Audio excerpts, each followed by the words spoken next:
Hello friends, it's Professor Vinod Singla. I'm again with the topic issue of shares. इससे पहले 4 lecture deliver किए जा चुके हैं इसी टॉपिक पर और पिछले लेक्चर में हम लोगों ने शेयर्स को किस प्रकार से इशू किया जाएगा, उसकी जनरल एंट्रीज और बैलेंस शीट में उसका पूरा क्या ट्रीटमेंट होगा इसके बारे में पढ़ा था। और लास्ट लेक्चर में हमने जो एग्जांपल लिया था वो था जब हमने शेयर्स को एट पार इशू किया था। शेयर्स को एट प्रीमियम भी इशू किया जा सकता है। तो पहले अभी मैं आपको बताऊंगा कि ये प्रीमियम क्या है, इसका क्या यूज होता है और इसको कैसे बैलेंस शीट में दिखाया जाएगा। कोई भी कंपनी जिसकी गुडविल मार्केट में बहुत अच्छी है वो अपने शेयर्स को जो उसका एक नॉर्मल प्राइस है उससे ज्यादा रेट पर भी बेच सकती है। वो ज्यादा रेट कुछ भी हो सकता है, that depends on the goodwill of the company. जो वो ज्यादा रेट प्राप्त हुआ है that is called the premium. और अकाउंटिंग टर्म में इसका जो पूरा नाम है उसको बोला जाता है सिक्योरिटी प्रीमियम। ये कंपनी की एक इनकम है लेकिन ये रेवेन्यू प्रॉफिट्स नहीं है। This is treated as capital profits, क्योंकि ये कंपनी के नॉर्मल रनिंग ऑफ बिजनेस से नहीं मिला है, ये इसे अन्य एफर्ट से मिला है। This is called capital profits. Security premium का बेसिकली यूज क्या क्या है? Uses of security premium. Number 1, जो भी हम लोगों ने प्रीलिमिनरी एक्सपेंसेस पढ़े हैं उसमें हम उसको राइट ऑफ करेंगे प्रीलिमिनरी एक्सपेंसेस को। उसके लिए हम सिक्योरिटी प्रीमियम की मदद लेते हैं। इसी प्रकार कल आप लोगों ने पढ़ा share issue expenses, discount on issue of shares, इन टॉपिक्स को भी राइट ऑफ करने के लिए we take the help of security premium. Security premium क्योंकि हमारे कैपिटल प्रॉफिट्स हैं तो बेसिकली हम इन चीजों में सिक्योरिटी प्रीमियम को यूज करते हैं प्रीलिमिनरी एक्सपेंसेस को राइट ऑफ करने के लिए, share issue expenses, discount on issue of shares को राइट ऑफ करने के लिए। हम लोगों ने लास्ट लेक्चर में इनकॉर्पोरेशन को शेयर इश्यू एक्सपेंसेस पढ़ा था जिसको हमने अनअमोर्टाइज्ड एक्सपेंसेस का नाम दिया था। तो मींस अनअमोर्टाइज्ड एक्सपेंसेस को राइट ऑफ करने के लिए we take the help of security premium. इसी प्रकार जब हम रिडम्पशन करते हैं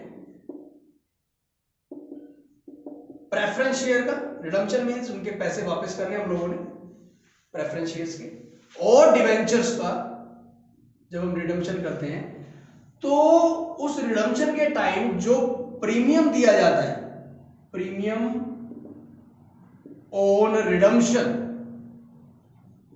उस प्रीमियम को भी इस सिक्योरिटी प्रीमियम में से कवर किया जाता है। तो प्रीमियम ऑन रिडम्पशन को हम सिक्योरिटी प्रीमियम में से भुगतान करते हैं। तो these are some basic uses of security premium.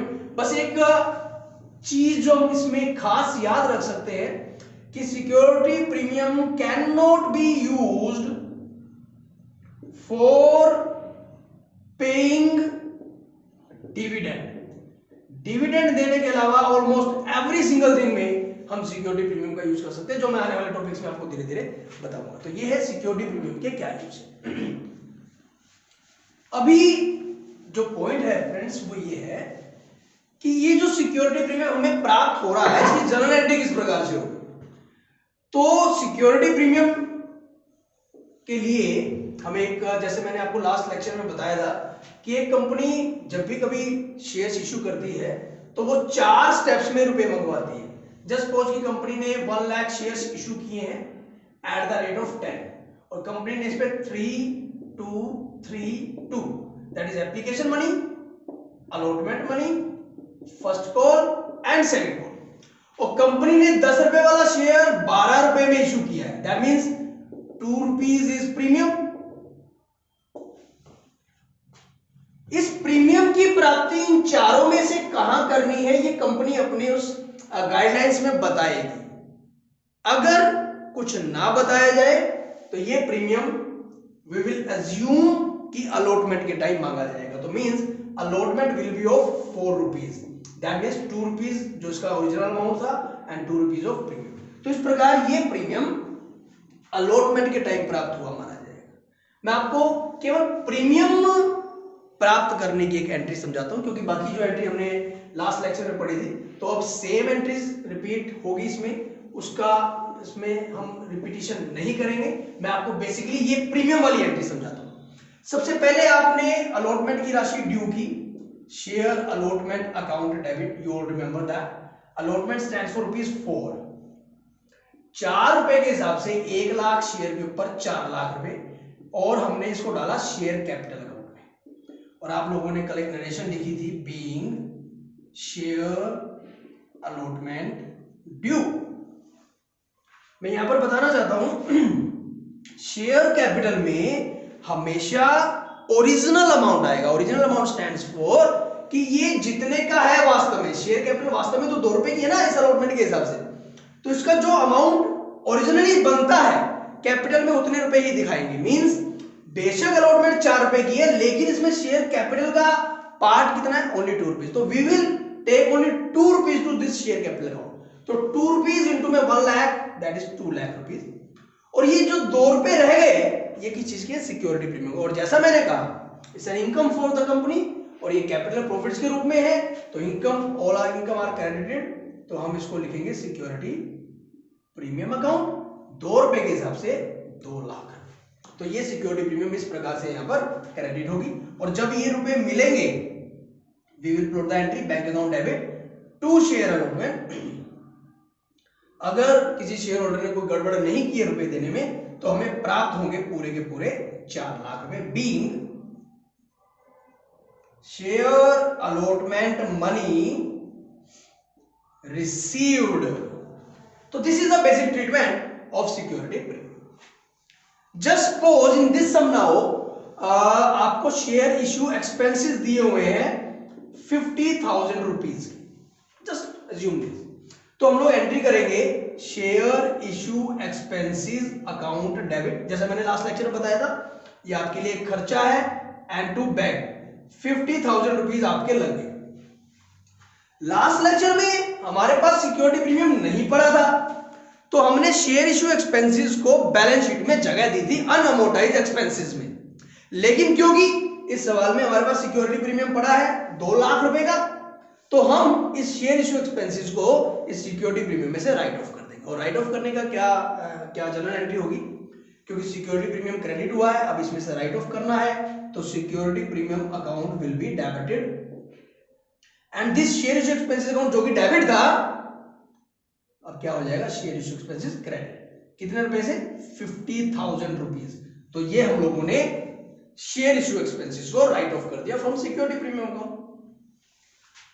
अगर अब बैलेंस शीट बनानी हो, तो हमारे पास है इक्विटी एंड लायबिलिटी, जैसा मैंने आपको समझाया हुआ है अच्छे ढंग से। इसमें सबसे पहले इसमें आया शेयर कैपिटल अकाउंट।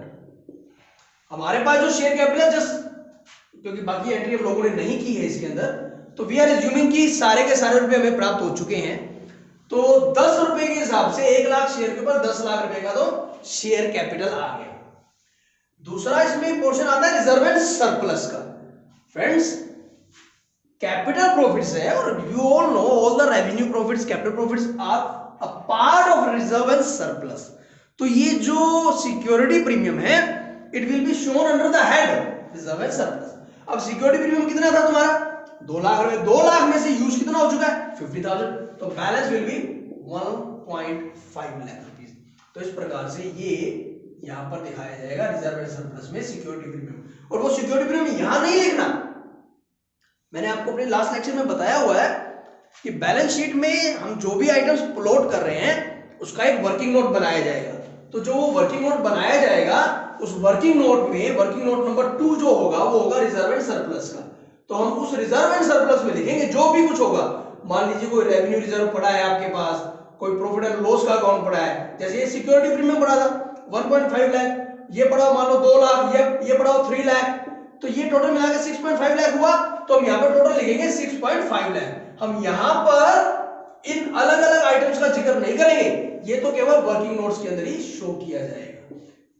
बाकी सारे का सारा जो टोटल जोड़ होगा वो उठ कर यहाँ आएगा। तो द पॉइंट इज व्हाट, कि ये जो सिक्योरिटी प्रीमियम है, इस सिक्योरिटी प्रीमियम का वर्ड, इस प्रॉपर बैलेंस शीट में ना लिखकर इसके working notes stands for notes to the balance sheet, कि हम लोग जो भी इसमें फिगर्स दिखाएंगे उसको, वो टोटल जो अमाउंट आया वो किस प्रकार आया है उसको हम यहाँ नोट्स में दिखाएंगे। तो this is about the security premium. तो एक कंपनी अपने शेयर्स को जो उसका इशू प्राइस है उससे ज्यादा रेट पर बेच सकती है, और वो ज्यादा रेट कुछ भी हो सकता है, कोई लिमिट नहीं है उसकी। मतलब वो मान लो रुपए 100 रुपए का एक शेयर है तो वो 200 रुपए प्रीमियम भी ले सकती है।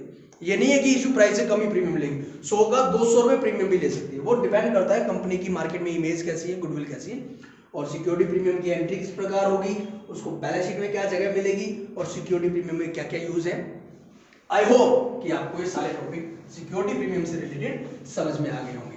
जब हम एक प्रॉपर सम करेंगे उसमें मैं सिक्योरिटी प्रीमियम का भी प्रॉपर जिक्र करूंगा, और उसको बैलेंस शीट जब हम पूरी बनाएंगे एक अच्छे सम के साथ तो उसमें हर एक टॉपिक दोबारा से डिफाइन किया जाएगा। तो ये था आपका सिक्योरिटी प्रीमियम के बारे में। जो नेक्स्ट आपके पास आ रहा है दैट इज शेयर डिस्काउंट। तो जिस प्रकार से कंपनी अपने शेयर्स को प्रीमियम पर इशू कर सकती है वो डिस्काउंट पर भी इशू कर सकती है, यानी इसके लिए कुछ गाइडलाइंस हैं। अभी जो है जो कंपनी एक्ट है हमारा वो नए शेयर्स को डिस्काउंट पर इशू करने से मना करता है, लेकिन हम लोगों ने एक वर्ड पढ़ा था स्वीट इक्विटी शेयर, और एक होता है री इशू ऑफ शेयर्स, खासकर री इशू ऑफ फॉरफिटेड शेयर्स।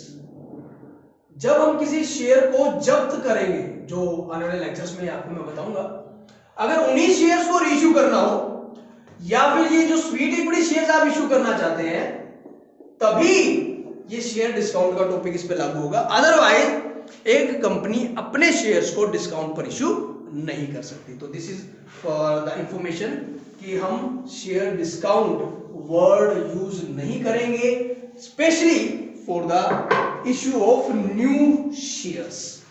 तो आई होप ये भी आपका टॉपिक क्लियर हो गया होगा। इसी में जो है मैं आपको बताता हूं, एक होता है अंडर सब्सक्रिप्शन ऑफ शेयर्स। अगर company 1 lakh shares at the rate of 10 बेचना चाहती है तो मैंने आपको बताया था मिनिमम सब्सक्रिप्शन 90% मिनिमम सब्सक्रिप्शन आ जाना चाहिए, मतलब 90% कम से कम 90,000 शेयर्स के लिए अप्लाई तो जरूर होना चाहिए। आमतौर पर जितने शेयर्स कंपनी इशू करती है उससे ज्यादा ही एप्लीकेशन आती है, कम नहीं आती। फिर भी we will follow this rule. अगर बाई चांस किसी सम में आपके पास 1 लाख जो इशू करना चाहते थे और उस पे सब्सक्रिप्शन जो हुआ है वो हुआ है 90,000 शेयर्स का, तो हम सभी लेन देन application, allotment, first call, second call इस 90,000 शेयर्स के ऊपर ही करेंगे, क्योंकि जो हमारे पास सब्सक्रिप्शन आया है हम केवल उतने शेयर्स ही दे सकते हैं। इससे ज्यादा हम देना चाहते थे, यानी लाख देना चाहते थे, परंतु लोगों ने अप्लाई नहीं किया। परंतु हम लाख का ट्रीटमेंट अब नहीं कर सकते क्योंकि लोगों ने नहीं खरीदे हैं। तो हम जितने भी application, allotment, first call, second call का ट्रीटमेंट होगा वो हम 90,000 शेयर्स के ऊपर करेंगे। तो ये है आपका अंडर सब्सक्रिप्शन ऑफ शेयर्स। ये छोटे छोटे कुछ टॉपिक आ रहे हैं अभी आपके पास इस लेक्चर में। इसी में एक टॉपिक है कंसीडरेशन अदर देन कैश, जिसका जिक्र मैंने सेकंड लेक्चर में भी किया था कि हम शेयर्स को किस किस फॉर्म में बेच सकते हैं।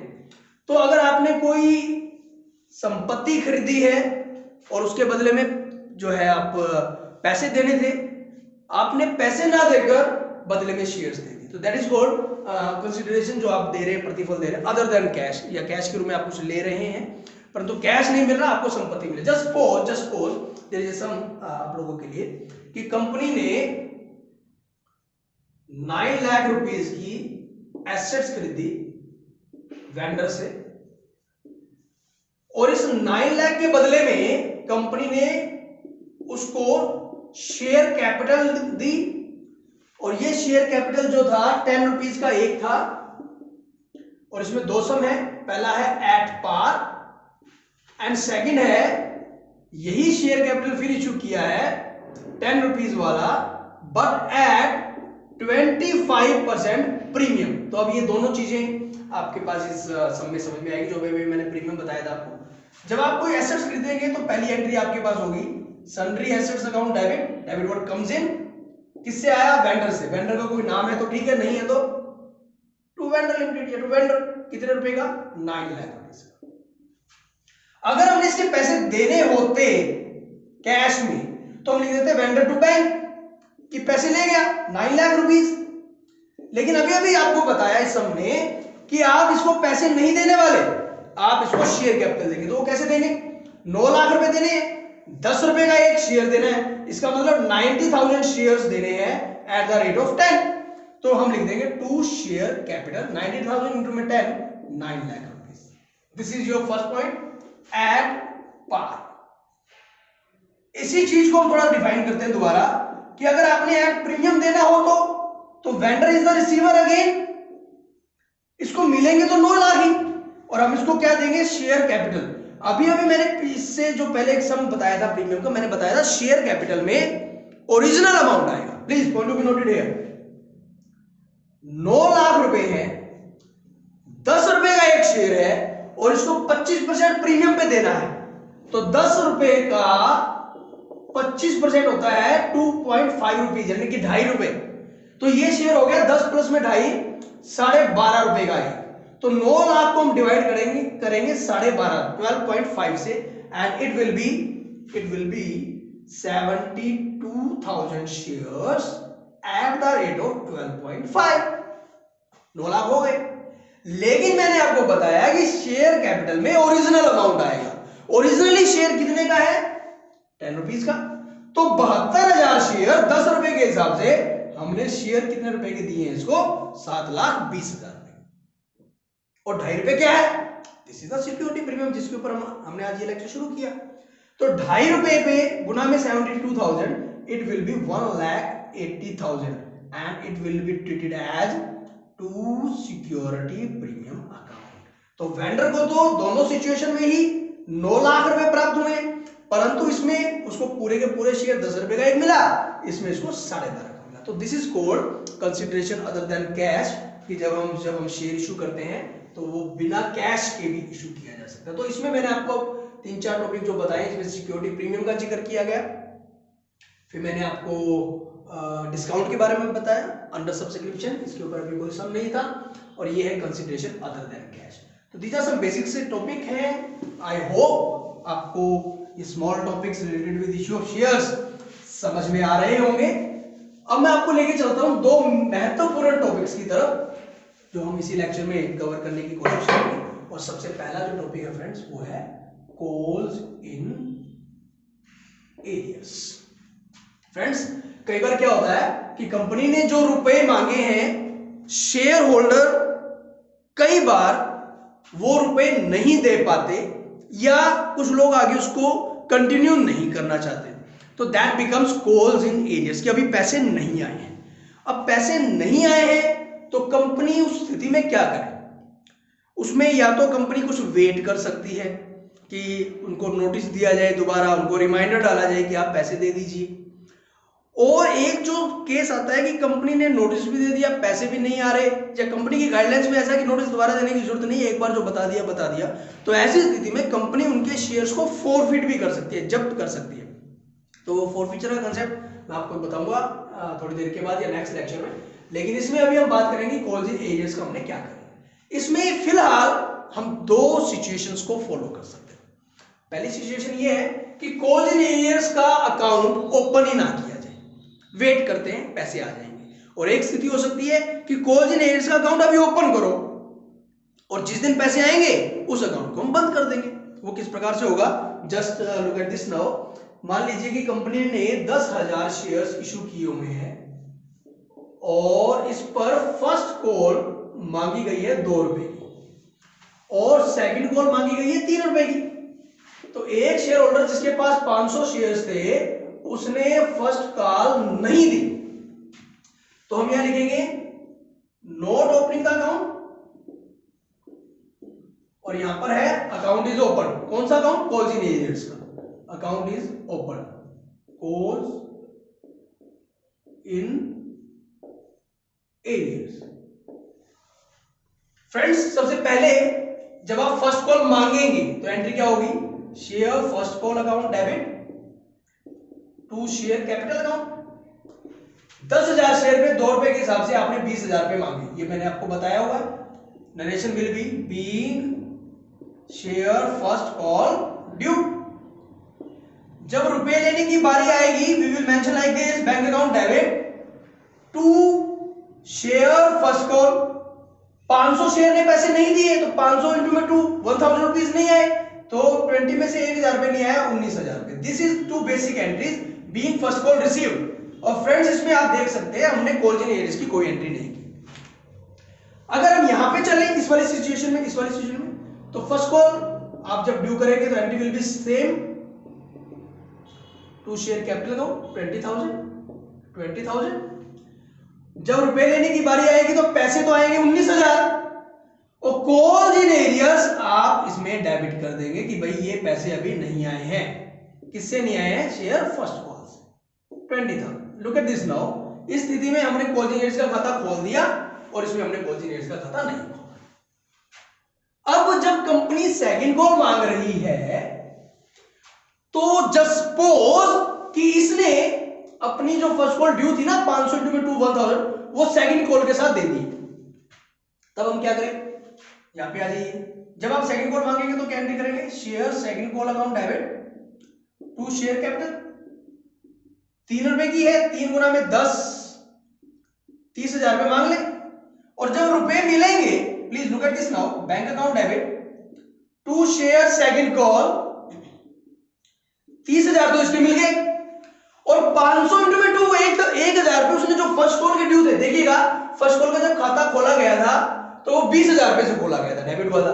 अब जब खाता उसका क्लोज हुआ तो 19,000 रुपए से हुआ, तो यानी अभी भी 1,000 रुपए से डेबिट है। इसको खाता बंद कर दीजिए क्योंकि उसने फर्स्ट कॉल के पैसे दे दिए। तो 19,000 के आगे थे, 1,000 रुपए फर्स्ट कॉल के आगे, तो इस बार बैंक में कितने रुपए आए? 31,000 रुपए। तो ये है आपके 31,000 रुपए प्राप्त होने की स्थिति जब आपने कॉलजिन एरियर्स नहीं खोला। लेकिन अगर आप खोलते हैं तो क्या होगा? Share second call account debit again 30,000 to share capital account again 30,000। जब रुपए मिलेंगे तो लुक एट दिस नाउ, पैसे मिलेंगे किस चीज के? शेयर सेकंड कॉल के, दैट इज 30,000। और अभी अभी आपने एक अकाउंट ओपन किया था कॉलजिन एरियर्स। अब क्योंकि पैसे आ गए हैं तो वो एरियर तो रहा नहीं, उसको हम क्रेडिट कर देंगे टू कॉलजिन एरियर्स अकाउंट 1,000। तो यहां पर भी हमें कितने रुपए मिले? 31,000। लेकिन इस स्थिति में हमने कॉलजिन एरियर्स का खाता खोला। This is all about calls in arrears. I hope topic is quite clear to you. यहां पर अभी एक खास बात मैं बताना चाहता हूं, क्योंकि कंपनी को समय पर पैसे चाहिए। अगर किसी शेयर होल्डर ने पैसे नहीं दिए तो डेफिनेटली वो शेयर होल्डर पे पेनल्टी लगेगी। Penalty in the sense interest उस शेयर होल्डर को देना पड़ेगा।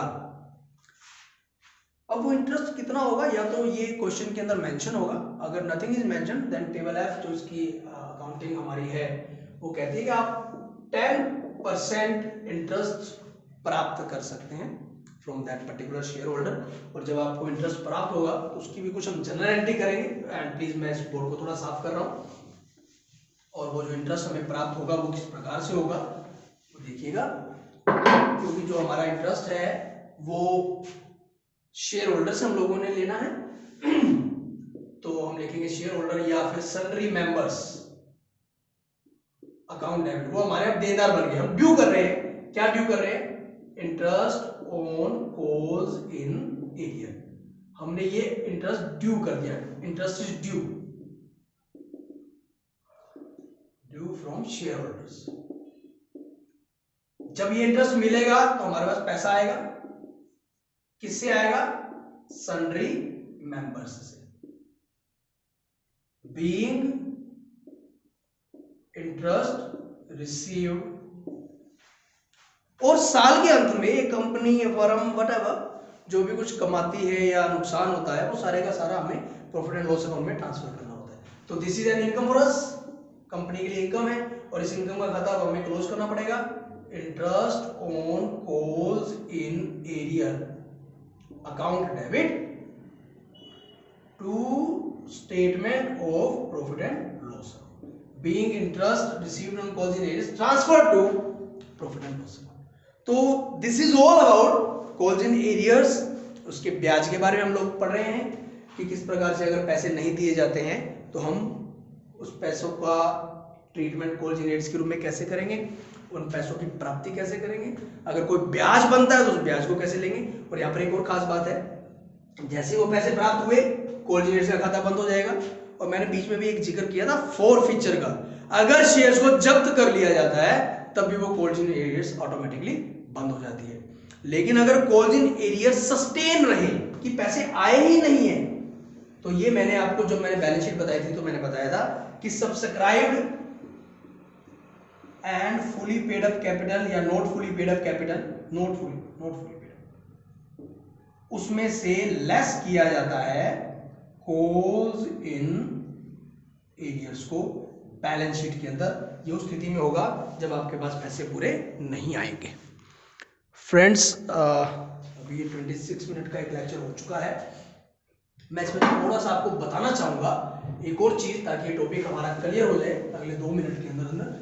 और उस टॉपिक का नाम है calls in advance. Calls in advance, जिस प्रकार पैसे नहीं आए उसी प्रकार कुछ लोग एडवांस पैसा दे देंगे ताकि वो फारिग हो जाए जिम्मेदारियों से। मतलब एप्लीकेशन के साथ ही अलॉटमेंट का, फर्स्ट कॉल का और सेकंड कॉल का पैसा इकट्ठा दे दिया, वो फारिग हो गए।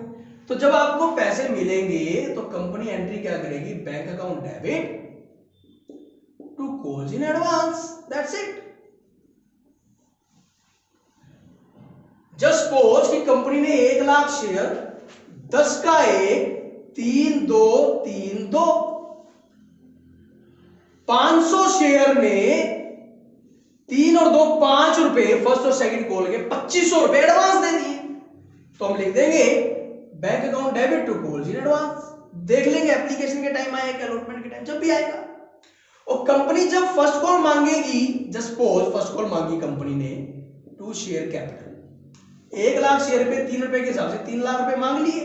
मैं नरेशन नहीं लिख रहा हूं इसमें। और जब रुपए लेने की बारी आएगी, please look at this now, जब आप फर्स्ट कॉल के पैसे लेंगे तो बैंक में कितने रुपए आएंगे वो देखने वाली बात है। 500 शेयर्स ने 3 रुपए के हिसाब से 1500 रुपए एडवांस दे के आए तो 2500 है, परंतु 1500 फर्स्ट कॉल के और 1000 सेकंड कॉल के। तो कंपनी क्या करेगी, बैंक अकाउंट डेबिट, और वो जो कॉल इन एडवांस क्रेडिट हुआ था उसको डेबिट कर दिया जाएगा। कितने रुपए से, 1500 रुपए से, और बाकी के 2,98,500 रुपए प्राप्त हो जाएंगे और हम लिख देंगे share first call 3 lakh. This is the treatment of call in advance. का खाता कैसे बंद किया जाता है, इसी प्रकार से सेकंड कॉल का बंद हो जाएगा। सेकंड कॉल में 1000 रुपए एडजस्ट हो जाएंगे। फ्रेंड्स, अगर कंपनी सेकंड कॉल मांगे ही ना, थिंक अबाउट दैट, तो उसके 1000 रुपए तो एडवांस आए हुए हैं, अब क्या करें। अब ये कंपनी के लिए एक जिम्मेदारी बन गई, क्योंकि किसी के 1000 रुपए एडवांस आए हुए और कंपनी ने पैसे मांगे ही नहीं है, तो कंपनी ऐसी चीज को करंट लायबिलिटी का पार्ट मानते हुए बैलेंस शीट के अंदर ले जाएगी, कॉल्स इन एडवांस। फ्रेंड्स, जिस प्रकार से कंपनी ने कॉल्स इन एरियर्स पर 10% ब्याज लिया था, कॉल्स इन एडवांस पर भी ब्याज देना पड़ेगा। और ब्याज क्योंकि दर या तो मेंशन होगी, अगर रेट मेंशन नहीं हुआ तो कंपनी को इनपे 12% ब्याज देना ही देना होगा। तो जब हम ब्याज देंगे तो हमारे लिए खर्चा है। इंटरेस्ट अकाउंट डेबिट, किसको देना है वो ब्याज, सन्ड्री मेंबर्स को। जब मेंबर्स को ब्याज दे दिया जाएगा तो members will be the receiver, हमारी तरफ से क्या चला गया, पैसा।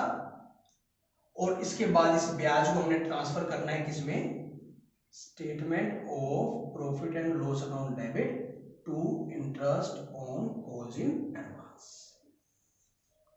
These are the simple treatment and I hope आपको ये लेक्चर समझ में आया होगा।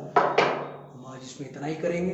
अगले लेक्चर में आपको ओवर सब्सक्रिप्शन, फॉरफीचर और भी बहुत सारी चीज़ें, अभी ये वाला जो टॉपिक है इशू ऑफ शेयर्स, अभी इसमें काफ़ी कुछ हमारा रहता है, लेकिन अभी तक का जो बेसिक्स हमने किया है आई होप आपको पसंद भी आए, समझ में भी आए।